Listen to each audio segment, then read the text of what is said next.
Welcome to Talking with Tatum. We're doing something a little bit different here today. And today we have Nick Beres. How's that different?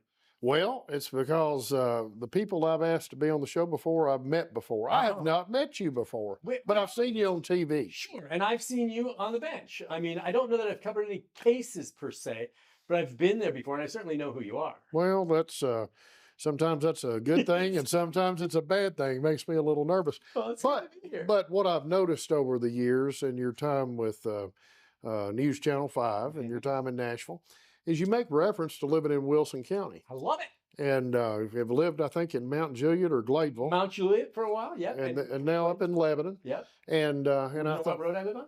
Tater Peeler. You live on Tater Peeler? Yeah. That's okay. Yeah, so anyhow, I thought, this is somebody people know and people see on a regular basis on television and lives in Wilson County. And that's what we're trying to do is promote and highlight folks that live here. Yeah. What brought you here and why do you stay here? It is a pleasure to be on. It was nice of you to ask me to come on. By the way, we're Facebook Live right now. Uh-oh. So folks are watching, okay? And now you've discovered Wilson County TV. It's kind of neat. That's and right. So I hope it's okay with you. We're going to roll here and people can watch. They may comment along the way, but we can't see those. But yeah, we can't see them. We'll see them later. So if they say something about the glare getting off my I head. need some powder for his head. No, okay. I thought when you called me, I was in trouble. Now, really, the only reason I'm here, okay, is because you have been gracious enough to agree to marry my son to his fiancée. Well, I was about to say, I'm glad you clarified that. I'll perform the wedding, but you can only be married to one person at a time. That's right. So my son is going to go justice of the peace, and he's going to be married. They're keeping it small and kind of slow. He goes, Dad, do you know any judges in Wilson County who can perform this? And I contacted you, and we're talking about the 24th of this month. That's a Thursday. That'll work. We can make it happen. Well, I'm glad to be here. Yeah, fist bump. Fist bump right there. So yeah, I really like Wilson County. I know your background. I mean, you're a graduate of Nashville School of Law. No. Well, I mean, you went to Swanee, right? Yes. And then you went to Cumberland. Yes. You didn't go to Nashville School? Okay. No. Went to Cumberland School of Law in Birmingham. Oh, Yeah. And you did not go. Okay, so that's where your law degree is from. Yes. So it wasn't Nashville School. I'm sorry. No, that's all I right. stand corrected. But A lot of good lawyers have come out of Nashville Yes. School of Law. A lot of them practice here. And my experience has been that attorneys that come out of that environment, they've made a decision, whatever career they're in, to work a job, raise a family, and they're going to school part-time. Mhm. And they are some excellent attorneys that come out of couldn't agree Nashville with you School of more. Law. Some excellent ones Yeah. have come out of there. But yeah, so you're familiar with this area, and I've Well, how long have lived you here lived now. in Wilson County? Let's see. I moved here from Los Angeles, in TD in Los Angeles in 1995. Okay. This was before, and I moved here with my wife now. She was my girlfriend at the time, and I lived in Antioch, and I lived downtown for a while. And then when we got married, we lived in Wilson County in Mount Juliet since probably at least 10 years, at least. And I've lived where I have now in Lebanon for 4 years. Well, did you grow up in Los Angeles? No, I was born in Evanston, Illinois, and then my dad lost his job at Northwestern, where he was athletic director, because he refused to shave his mustache, and the football coach didn't like it. And he said, "To heck with you."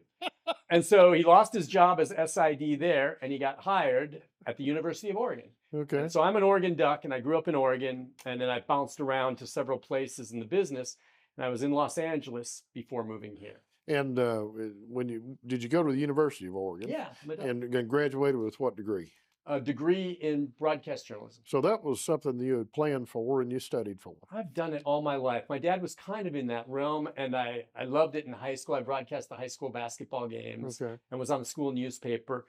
And so my wife always kind of says, "Nick, you're doing exactly what you wanted to do from the very beginning." Do you realize how That's a lucky you are? blessing. God, that's a blessing. Yeah, I know. And I imagine you've loved the law Yeah. most of your career, and you're lucky if you have a job you really enjoy. But you don't have to, what is this old expression? If you do something you're passionate about, you never have to work. You never have to work. Not So- that we don't have our headaches. Yeah, Yeah. that kind of comes with the territory. Yeah.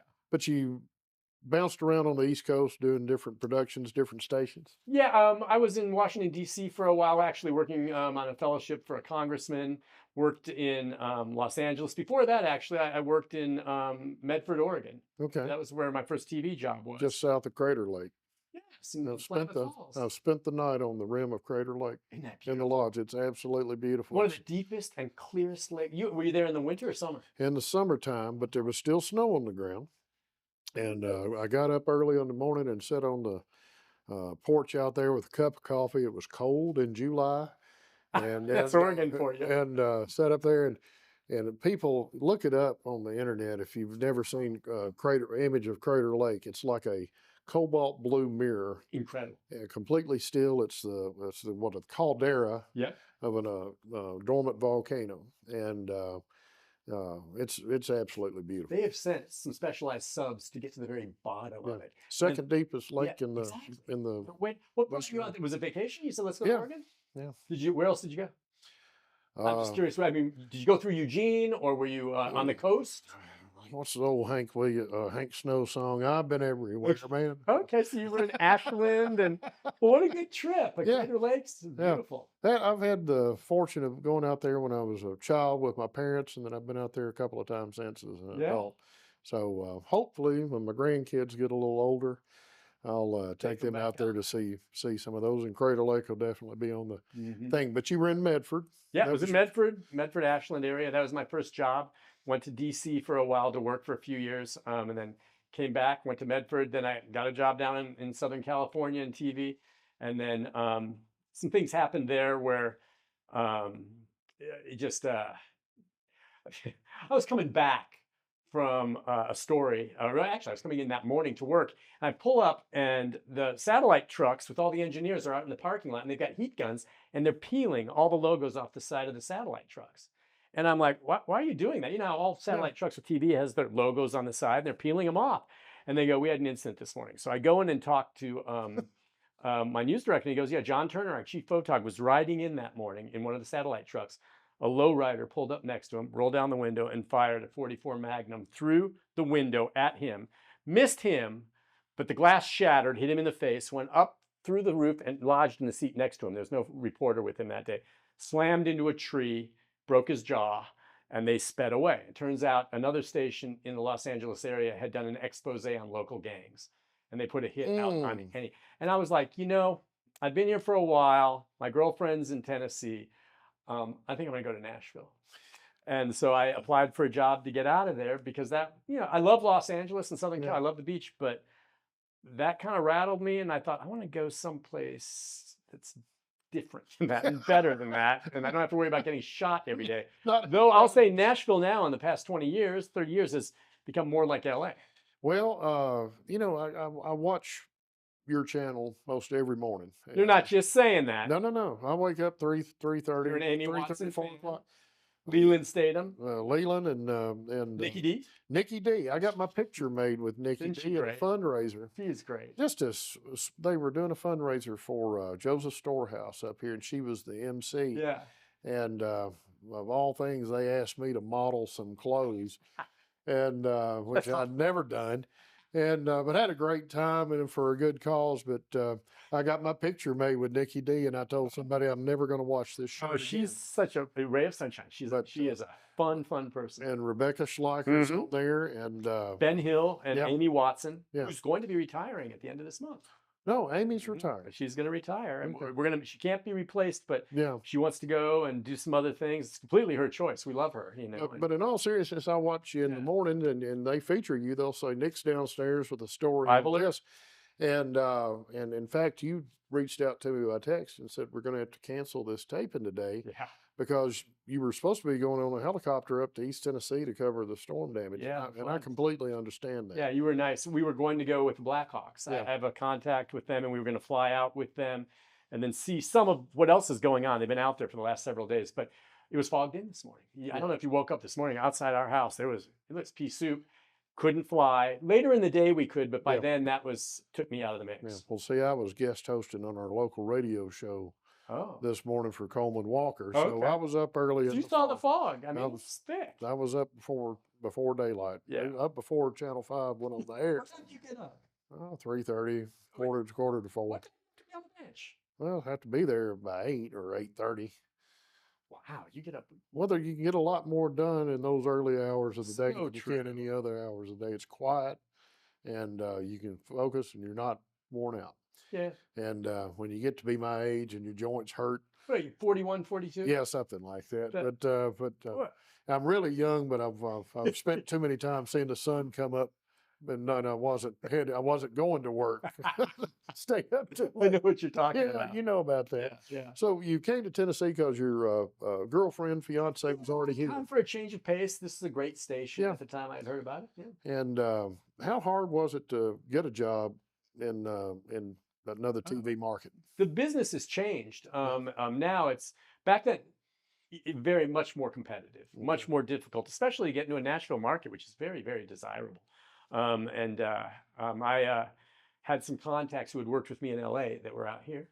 And I asked them if they would put in a word for me. And I flew out and interviewed and then flew back. And they said, we want you to come back. And they flew me back out for another interview. And the timing was right. They had just had someone leave and I got hired. So it worked out for me.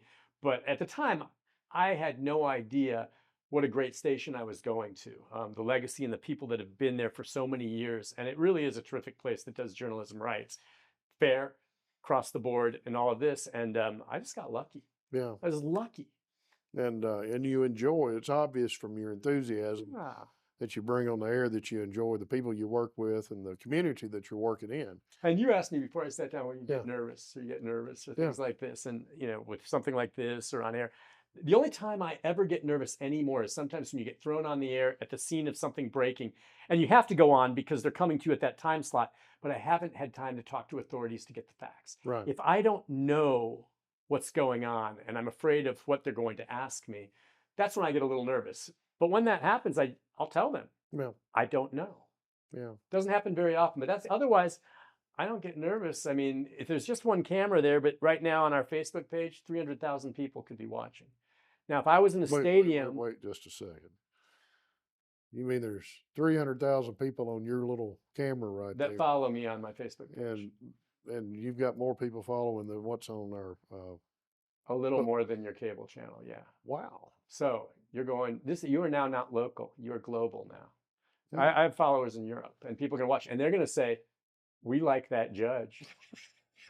We like that judge. And they're going to hold you accountable. A while back, I had gotten a traffic ticket, and I forgot and missed traffic school. And then I made it to traffic school, but they said there was going to be a warrant out for my arrest. Kiddingly so. Yeah. The sheriff knows better than that. Yeah. And I just want you to know, you're going to have to look out for me if I end up before you one of these days. I don't make any promises. I know you like don't, that. and you can't. I can't. I'm not going to end up you know before you. But one of the things I noticed when a new reporter comes into a market, and I've seen this on your station, seen it on other stations, they'll say, we want to welcome Nick Beres, who's just here from an affiliate station or whatever in Medford, Oregon, or Tulsa, Oklahoma. And invariably, they're the ones that are out there at 3:30 or 4 o'clock in the morning, covering the clogged drain or on the bridge in the middle of winter when it's freezing cold and snow. Did you have to do your share of work? Yeah. How long does that last until the new meat shows up? It's called paying your dues, right? You have to pay your dues. You come in, and you never work harder than when you first start, when you're getting all of these more difficult out in the field assignments. And you can make the argument that the job gets easier the longer you've been somewhere. But that's because as you've been there, you make contacts, you learn people, the good stories come to you. When you first start in a place you're unfamiliar with, you don't have those contacts, you don't have those sources yet. So you're the one on the bridge with the ice. Yeah. And having to suffer through that again with a live shot. I feel sorry for those new ones who come in because, it'll be February, it'll be 12 degrees and they're standing out there and I'm thinking, bless their heart. I've been there. Yeah, so you've done. Oh, sure. At least if you're a cub reporter in Los Angeles, you didn't have to deal with snow and ice. Yeah, you got beach patrol. Yeah, on that. But you've been here since, you said 1995. Yeah. Wow. That's, you closing in on 30 years. Yep. I prior to that, I had moved every 2 years of my life probably to a new place, a new job or something. Yeah. I was nomadic. And then here, I finally found a place, not only to raise a family, but the people I loved. I love Nashville. And Nashville, since I've been here, has become more, and I'm a bigger city person, even though I love where I live away from it now, the kind of city I want. Yeah. We've got the Titans. We've got the Predators. We've got, soccer now. It's grown. Nashville's an incredible city, Yeah. and we all benefit from it. But I love living in Lebanon. Yeah. We got a square here. Well, I love having a square. that's something I want to ask you about. In your time that you've been here, and you've lived in Wilson County about 10 years. Yeah, more than that. I take that back. With my son, I mean, I'm trying to think when we moved in. Yeah, at least. You've gotten a chance in that first 15 or 20 years to see all the surrounding counties, all the surrounding communities. Why'd you settle on Wilson County? It's just, yeah, and it's just great. I mean, yeah, we could have gone to any number of areas, but really my wife, Deb, who had originally this home that we located in Mount Juliet that she had built, and then I moved to her. She had done that, and then we decided to get a bigger place when we decided to have our son, and I guess we just prefer living on this side of town. It's pretty. We thought the schools were good. The people were great. Mount Juliet, when we moved there, it was before Providence when we lived there. And it was beautiful. And we tried. And so we keep moving further. I don't know where you live. You probably have to keep that a secret because you're a judge. I live in a van down by the river. You're mobile by the river. I would love that. We just keep trying to move farther away from the crowd. And now we're out on Tater Peeler and we have some space around us. And that's why, I mean, Wilson County is just, we've always liked it. It's just the people, the way it's grown, what it has to offer. Not to say other areas don't, but whenever new reporters come and they talk about where they want to look in, I say, look on this side of town. You know, it's so nice. One of the things I've always said that if you have a job in Nashville, I couldn't think of any better county to be living in other than Wilson County, because when you go into work in the morning, the sun's at your back. You're not staring at the sun. At the end of the day, when you're going home, sun's at your back. You're not able to see. That's a great point. And that's, you know, I was raised on a farm, and the sun comes up in the east and sets in the west, and then, you know, keep the wind at your back and the sun to your back, so when your enemy is looking at you, they're having to stare into the glare. I think that's a great benefit of it for us. Yeah. So no plans to move on farther out at this point? No, I mean, the crowd keeps following me though. Yeah. You know, and it's getting further. What's the shirt? It's the shirt. It's hard to miss. Okay, when's the last time you had a guest on with a tie-dye shirt? Never had a guest on with a tie-dye, but you know what I was wearing night before last? Tie-dye? My tie-dye shirt and overalls. I will set you up with a tie-dye. Tie-dye Mary? No, I've got a tie-dye guy who makes these, and he's incredible. So that's a custom tie-dye shirt. I'm going to get you a tie-dye. Yeah. I'm going to get you a tie-dye. But yeah, we looked once at Watertown. I want some tie-dye overalls. We can do that. Yeah. I've got tie-dye sport jackets. And underwear, socks. Yeah. No, Watertown, but I always decided, for me, about a 45-minute commute is my window. Yeah. Barring bad traffic. I go in early like you do, so my drive-in's pretty good early in the morning, and I get out earlier because I go in so early, so I miss the rush hour traffic coming back, so it's perfect. Watertown, and I've seen some beautiful areas in Watertown I like, just too far out. Well, there's a lot of beautiful untouched areas, if you will, still in Wilson County. And we were talking with Tom Brashear earlier, you look at the growth that we have going on in Wilson County, and you think, where's all this traffic come from? But if you get up in a small plane and fly over the county, it's still amazing how much open land there still is. Yeah. That's still scattered about.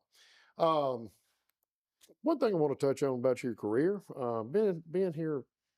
Is this going to be a personal question? No, it's not going to be a personal question. Because it's a professional. Okay, okay, I can handle that. Yeah, you think you can? Okay. How does it feel to be getting grilled intensely like this? I like being asked questions. I always ask the questions. Yeah, you get to. And you're good at it. Well, thank you. But I've got a face made for radio, and I know. My question to you is: in the 29 years that you've been in the Nashville market, what's a story that stands out that either you broke or touched your heart that you got most involvement from? Give us some. It's a mixed bag. Maybe your top three. But when you say that top three, when I first started, I'm a very different reporter than when I started. I did more maybe features, got to fly with the Blue Angels, and that's when I would say, as far as being a really neat experience, going up and flying with the Blue Angels. I got to cover the Tennessee Vols National Championship. I got to fly out to Arizona when they beat Florida State. That was a great trip. But as I matured as a reporter, I do a lot of horrible stories. Stories that stand out in my mind here in Wilson County, Fallon Talent. Yeah. I will never forget covering that trial. And Sheriff Ash that day out on the bridge talking us about Music and Monday. and how they died on the interstate trying to stop her. I'll never forget that. Yeah. Now, when you say, is that a fond memory? Of course not. No. But that's a story that will stay with me forever, and how that played out with those two brave officers. Other stories, I mean, there's just so many, and that's what I love. It changes every day. But, the Perry March case, if you've ever heard of Perry March and how that played out of Nashville. There are just so many. There's some wonderful stories with Josh Osborne, this little boy who was found chained to a bed by his parents, and how he was rescued. I was the judge in his case. Wasn't And Josh has since, of course, passed away. What, you were the judge? I was well, shoot. when they first found him. Yes. Remember that story? Oh yeah. And I became very good friends with Josh and his family, and about the sweetest boy. Yes. And he was one of the first heart transplant recipients, I believe, in the state. And he went through so much, and he did pass. He had kidney dialysis, right? Yeah. And I think finally it was related to the heart transplant, but it was ultimately kidney failure. But he never failed to give me a hug, and just a sweet young man, sweet, wonderful young man. And you just look at someone like that and how he came out of what he went through. Yeah. And there was no bitterness in that boy. I mean, a special person. Yeah. So things like that are the ones I remember. It was tragic, but at the same time, I loved the boy. Yeah. And it broke my heart what happened to him, but such a wonderful kid. Yeah. Well, it's part of what we do. You and I both. You get called out to a scene of tragedy, like like Josh's case, and like the John Music and Jared Fallon Talent thing out at the Mount Juliet exit. I tell folks, that nobody ever comes to court to tell you how great things are going in their life. It's because something bad has happened, and you have to have some outside interest or some way to compartmentalize. I think to maintain your sanity. Or you get jaded or something. You see, after a while, I was wondering. I was seeing so many horrible things in recent years. And you get there, I've seen body parts, I've seen awful things, and I was wondering how it was affecting me, because I wasn't having nightmares. I don't know about you with some of the things you hear or have to deal with in general sessions, and I know in the circuit court they see a lot of awful things. How do you, with me, I've got bees, and I've got chickens, and I've got homing pigeons, and I like to surf when I don't hurt my back. Do you prefer Old Hickory or Percy Priest for your surfing? Does stand-up paddling? Oh, that's what you do. I do. I take my paddleboard out on Percy Priest and Old Hickory. No waves out there unless you get in the wake of a boat. I was about to say there aren't any waves. My buddy and I took our boards down and tried to surf the wake behind the General Jackson on the Cumberland and got in trouble. We got in trouble. I guess you're not supposed to do that. Yeah. But we never caught a wave. And they won't let you ski behind it either. I guess not. I see jet skis sometimes zipping back around there. But years ago, they used to have these high-speed shuttle boats that went between Opryland or Opry Mills and downtown. And they started talking about how they were eroding the riverbanks. And they stopped doing that. And they stopped doing them, but they were high-speed. I remember those. I never took one, but I just remember that the news was covering that erosion that went along there. But you've touched on some stories that have a Wilson County connection there. You mentioned this earlier when you were talking about the affiliate station with the gang shooting. Yeah, getting up early in the morning. I've noticed over the last few years how you wake up and they'll say breaking news. It's always breaking news, and they'll say we've had a shooting of serious condition or multiple deaths. Seems like we're having more of that now in our Nashville area. It is, and I think people get tired sometimes of hearing of it, but you have to report it. But the bottom line is, and you're dead on that, it is, if I come in the morning and there wasn't a shooting, that's news. Yeah. Now, it's every morning I come in and there's some kind of violent shooting or something horrible that happened overnight, almost every night. If I come in and I say, hey, what's going on? I've had a quiet night. That's the exception to the rule. The rule now is a shooting. It's somewhere in the region. Yeah. Mostly in Nashville, but it happens out here. Happens in any county around the... Well, I shouldn't pick on Nashville. It's primarily Nashville, but you'll hear about a homicide in Hendersonville or in Dixon or, Wilson County or a bad car accident, something of that type. So I hate to see that that's part of the price of having growth and becoming comes with territory, right? Becoming a larger city. But another thing I wanted to ask you about in this temperament, when I was growing up, and I don't know how old you are, Nick, but That's a personal question that I would prefer not to answer at this time. Anyway, you can do, hold me in contempt. My opinion and my biases have no place in my reporting. On my Facebook page here, one reason I like to think we have a lot of followers for you is I don't do anything political on here. yeah, There are stories, you know, when former President Trump was assassination attempt, you would think that would be newsworthy. Didn't report it on my page. We reported it everywhere else. Yeah. When President Biden stepped down, you think that's a big story. Didn't report it.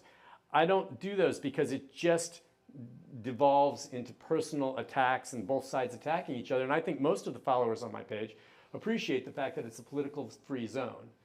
Even though anything I would post if I did would be completely impartial. I'm not taking either sides in any politics, but I stay away from it there. You can't do that in a newscast though. Those are all newsworthy stories. Well, I like to use examples because I'm not the smartest person in the world, so you have to kind of examples. Well, I always appreciate examples. And one of the things that I've thought of is just like on our car radios. If you like country music, your stations are going to be preset to country music. Sure. If you like rock or heavy metal or rap or jazz, you're going to be programmed into those stations. So you're not forcing yourself to listen to an opposing side. Right. And I understand that. And I do that. And if we just listen to the same thing over and over again and just dismiss the other, our ears kind of close out to that. What are your thoughts about that? Dead on. I think the best way to do is try to sample, you know, as much as you can of all the media that's out there and try to confirm for yourself, getting information that you believe is accurate to make decisions on what you feel about a certain story. But you're right. There are so many options out there today. It's called preaching to the choir. Yeah. And so if all you do is continually go back to the same singular news source that may be taking a slant, and there are news sources out there that clearly skew more liberal and clearly skew more conservative. And if those are the only two, if you just go to one constantly, that's just going to infuse your belief system, which makes sense. Yeah. But I think it's more healthy, you know, you may have your held beliefs to explore both sides. And here, at least be aware of what maybe an alternative point of view has. Not that you're going to agree with it, but know about it and listen and see. But you're right. When you just keep going back to the only thing is people, like you. I mean, who wants to surround themselves with yes men? Okay, if I'm in a position of power, I want people I can trust who will question me whether or not maybe I'm making the right decision or not. I want alternative points of view so I can come to a better decision. And there's too many people in this world now that just go to one source. That's just it. Blindly follow it and don't consider anything else. That's unhealthy. Yeah, I kind of figure somebody back eons ago developed the wheel or realized that it was a lot easier to roll something than it was to drag something, and they carved one out of stone. And then when that stone broke, they thought, well, wood's a whole lot easier to carve. Let's make it out of wood. And then eventually that goes to spoked wheels and then pneumatic tires like we've been running on. It's not, the point of it is whatever that idea is, whoever in that chain of development didn't have the best idea. Somebody else came along and improved it. And it evolved. And that's part of government. Yeah. And at least on the legislative side is about compromise. It's listening to both sides and trying to figure out what helps the most people in the best way, in the most fiscally responsible way. I'm concerned, frankly, about our national debt more than anything really right now. Debt has grown so much. But you hit it on the head. To me, I think with everything being so divisive, there just isn't compromise anymore. Yeah. And sometimes you have to give a little to get a little, and both sides are so polarized. It's unfortunate, you know. There's a whole new generation of young people out there. There's a future Nick Beres somewhere right now that might be in the 5th grade, might be in the 11th grade, and might run across, if not our program, certainly your. And say, I want one of those tie-dyes. And saying he's cool. Yeah. And he's on there talking with his grandpa. And what advice would you give to a young person who thinks maybe they're interested in journalism, maybe interested in television production or film production? What you do, what are some of the, what I would call Nick Beresisms that you'd say, this is something you might want to get some experience doing, or what would you avoid, or if I could go back and do it over again, what would it be? I mean, well, to me, the business is really changing. It's changing radically, as we were just talking about. There's more outlets than ever before. The business, the cameras are smaller, the staffing, the salaries in some degree, because the pie has been sliced, are not paying what they once did as much. But there are still good, interesting careers to be had in journalism, broadcast, print, whatever way you want to go. And I would say the number one thing that helped guide me along my way was internships. Okay. Finding a way to stick your toe into it, to find out what aspect of the business you enjoy the most, and then the ones that you don't like, but sample it. Get an internship at a TV station, a radio station, at some .com.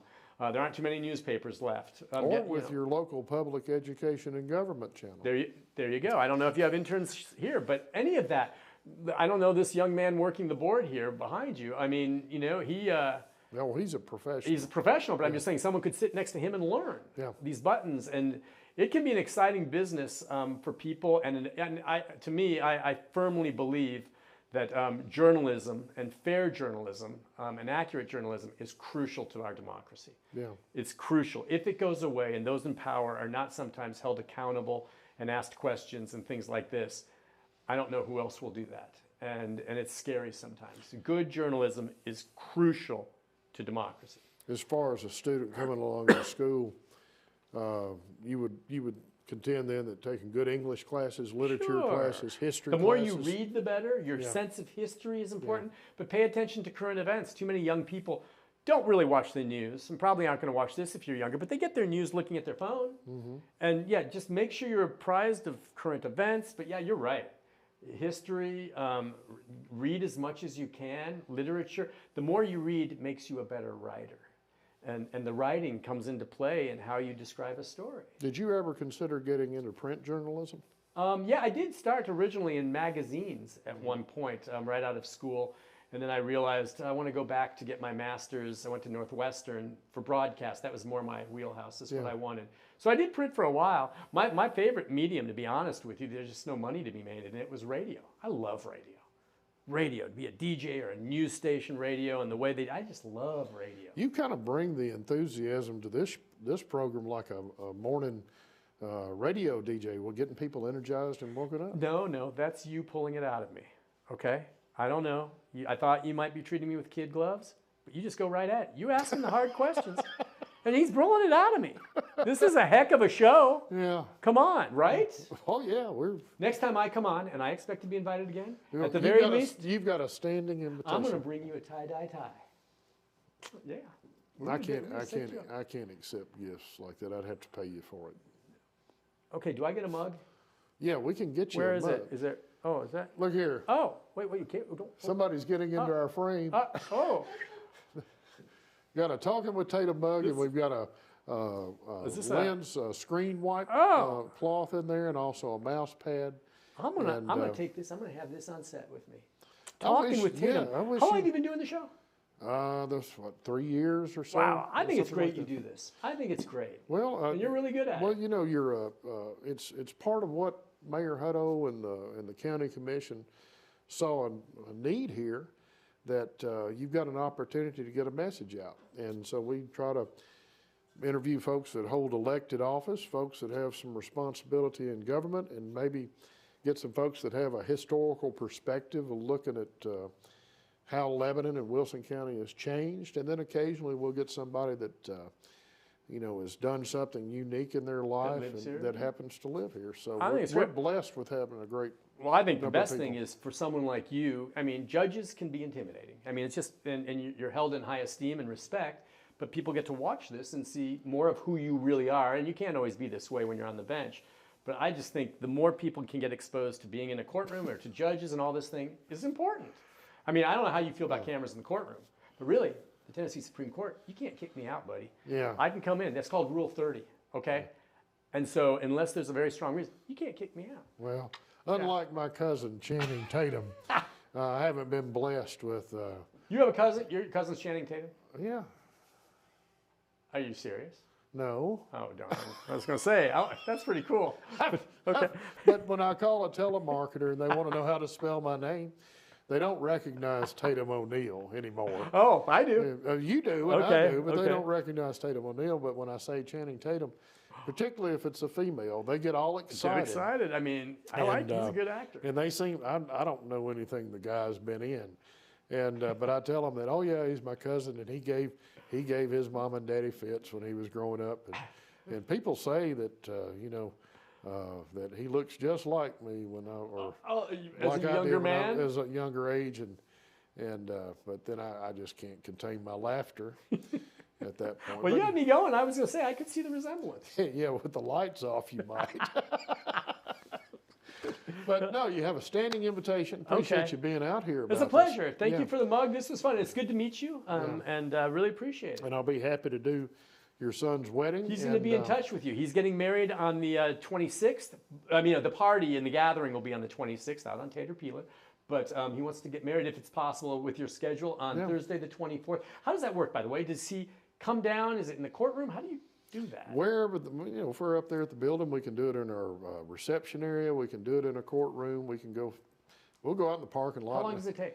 Roses are red, violets are blue. Will you marry him if he marries you? That's exactly what my son and fiance want. Yeah. They don't want a big shindig like the wedding thing. They want to keep it cash. And I give a 6-month guarantee.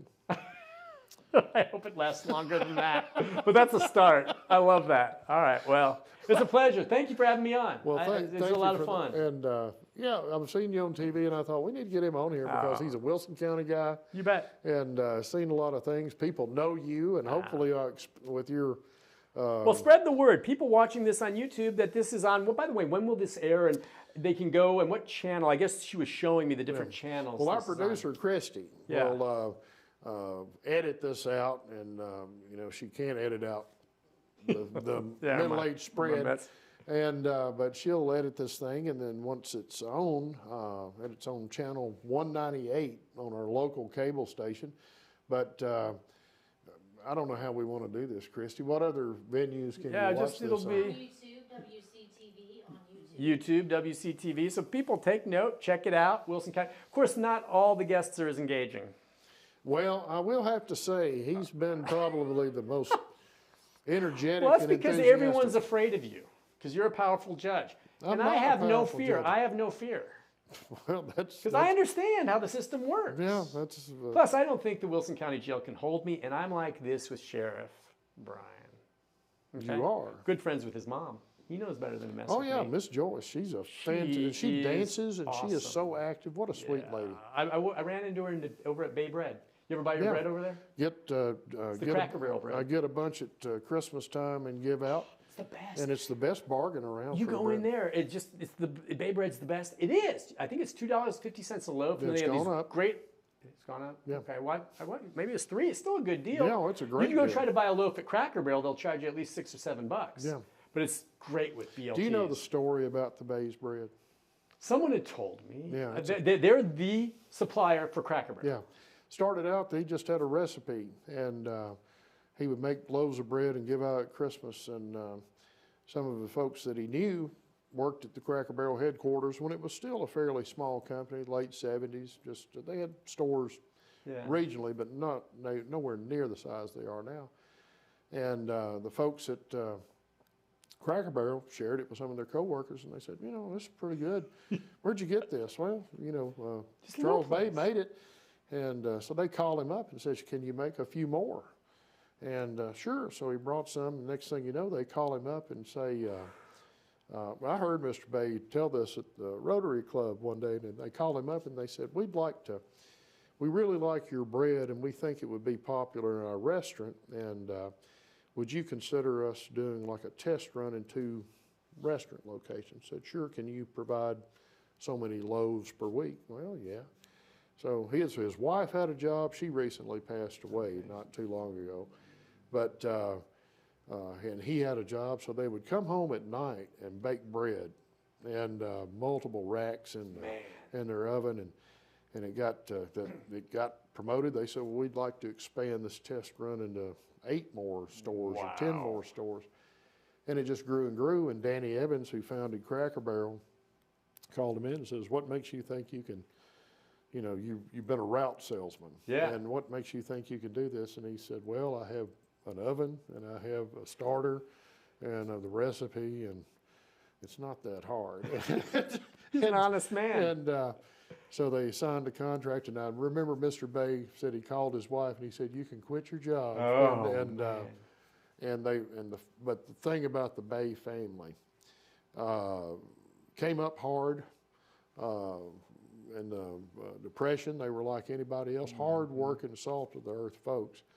And in spite of that success, a lot of people don't realize how many sports teams, Boy Scout, Girl Scout clubs sponsored. that they gave money to with no expectation and no desire for any sort of recognition. An extraordinarily generous family, and the business has grown, and they've hired local folks that have been good to a lot of local employees. So, you know, that's one of the great things about the community. It is.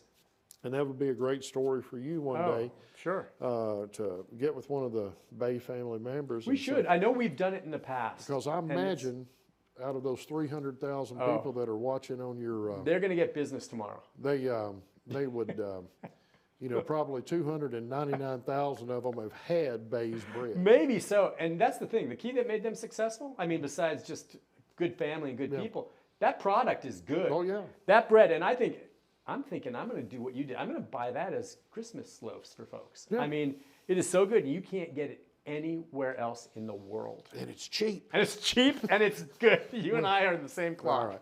Well, listen, Thank you, Judge. I really appreciate your time. Thank you so much. Pleasure. All right. Pleasure.